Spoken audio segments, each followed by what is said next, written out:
Saudara, Dinas Pertanian Aceh Besar meminta para peternak di daerahnya untuk mengenali ciri-ciri penyakit mulut dan kuku yang menjangkiti hewan ternak peliharaan mereka. Hal tersebut untuk mengantisipasi penyebaran penyakit PMK lebih meluas lagi. Kepada peternak juga diminta untuk mengisolasi atau mengkarantina hewan ternak mereka apabila bergejala PMK. Sejak mewabahnya penyakit mulut dan kuku pada hewan ternak, Dinas Pertanian Aceh Besar terus melakukan sosialisasi pada peternak agar mewaspadai penyakit mulut dan kuku.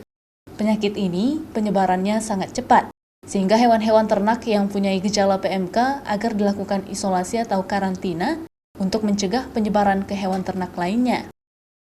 Kepada peternak juga diminta untuk mengenali ciri-ciri penyakit PMK yang menyerang hewan ternak, seperti mengeluarkan air liur, serta gigi dan mulut yang rusak.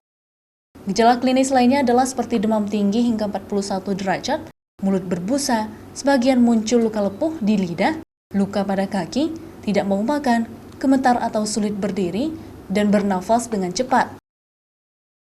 Kita mengajak masyarakat agar mengenali ciri-ciri daripada PMK itu sendiri.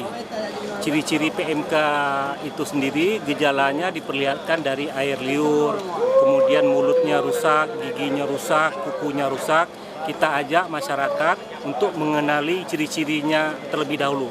Kemudian kita himbau kepada masyarakat apabila diindikasikan, ditemukan ciri-ciri yang dimaksud, maka kita himbau masyarakat untuk melakukan isolasi.